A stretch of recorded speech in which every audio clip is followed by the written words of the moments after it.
ایک ہے کسی کو پکارنا، کسی سے مدد چاہنا، کسی سے کسی کام کے اندر جو ہے کوئی امداد کی خواہش کرنا، جو کہ ہو دنیاوی جو معمولات ہیں، جو عام ہمارے قواعد ہیں، ظاہری مادی اسباب و وسائل کے درجے میں، وہ شرک نہیں ہے۔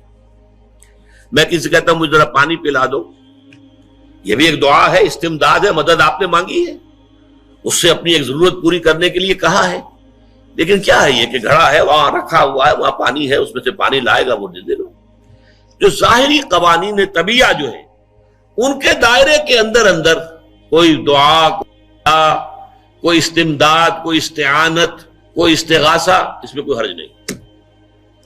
غیبی اعتبار سے کسی کے ساتھ بھی کوئی دعا کی جائے گی اللہ کے سوا، وہ شرک ہے۔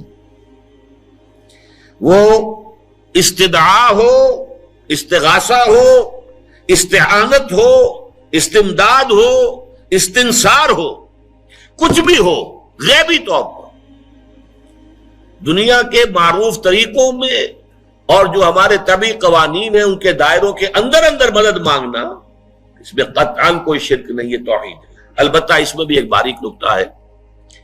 ایک بزرگ تھے جو فوت ہو گئے، انہوں نے یہ بات مجھے جس طرح سمجھائی تھی وہ آج بھی میں ان کا مشکور ہوں کہ دنیا میں عام قاعدے قانون کے تحت بھی کسی سے کچھ کہنا کہ بھائی میرا یہ کام آپ کر دیجئے، آپ کر سکتے ہیں، ایک دفعہ کہنا جائز ہے، دوسری مرتبہ یاد دلا دینا کہ شاید بھول گئے، وہ بھی جائز ہے، تیسری مرتبہ کہنا شرک ہو جائے گا۔ تم نے یہ سمجھا ہے کہ تمہارا کام یہی کر سکتا ہے، کام کرنے والا تو اللہ ہے۔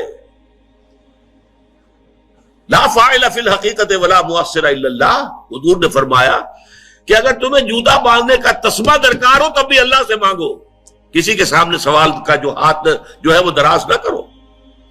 اللہ نے تمہیں ایک عزت نفس دی ہے، اس عزت نفس کو دہلا نہ بناؤ، کسی کے سامنے جو ہے اپنا ہاتھ پھیلا دینا، اپنی عزت نفس جو ہے اس کو ختم کر دینا ہے، مت مانگو کسی سے کچھ۔ لیکن یہ کہ ٹھیک ہے دنیا میں کام چلتا ہے۔ حضور کا شکی شان تو یہ تھی کہ اگر آپ سواری پر ہوتے تھے اور آپ کی چھڑی گر گئی تو سواری کو بٹھا کے اس سے اتر کر چھڑی خود اٹھاتے تھے، آپ کسی اپنے ساتھی سے یہ نہیں کہتے تھے کہ میری چھڑی پکڑا دو گے۔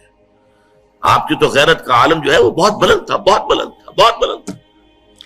لیکن دنیاوی عام طریقے سے یہ کہ ٹھیک ہے بھئی آپ ایک کام ہے آپ کر سکتے ہیں، یہ کر دیجیے، اس نے کہہ دیا ٹھیک ہے میں کروں گا، پھر بھول گیا یا کچھ اور ہوا، دوسری مرتبہ یاد دہانی کرا دی، تیسری مرتبہ جو ہے انہوں نے کہا کہ پھر اس میں شرک کی بو آنے لگتی ہے کہ معلوم ہوتا ہے کہ آپ نے سمجھا ہے کہ اسی کو اختیار حاصل ہے، یہی مقتدر ہے، اسی کو آپ کا کام کرنے کا جو ہے وہ پوری قوت اور قدرت حاصل ہے، اور یہ چیز جو ہے یہ شرک کی بو اس میں سے آنی شروع ہو جاتی ہے۔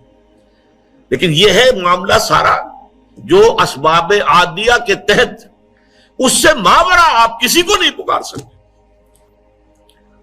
دیکھیے سب سے بات، فرشتہ ہے یا نہیں ہے؟ وہ تو فرشتہ تو ہے، آپ کے دونوں کندھوں پہ بیٹھا ہوا ہے، کرامن کاتبین ہے کہ نہیں ہے؟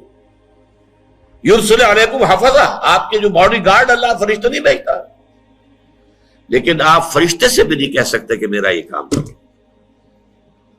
فرشتے کے وجود پہ تو کوئی شک نہیں ہے، یا جبرائیل میرا یہ کام کرو، قطعاً نہیں، غلط، شرک۔ لا تدعو مع اللہ احدا، اللہ کے سوا پکارنا کسی کو نہیں ہے، دعا کسی سے نہیں ہے، استغاثہ کسی کا نہیں ہے، استعانت کسی سے نہیں ہے، استمداد کسی سے نہیں ہے، استنصار کسی سے نہیں ہے سوائے اللہ۔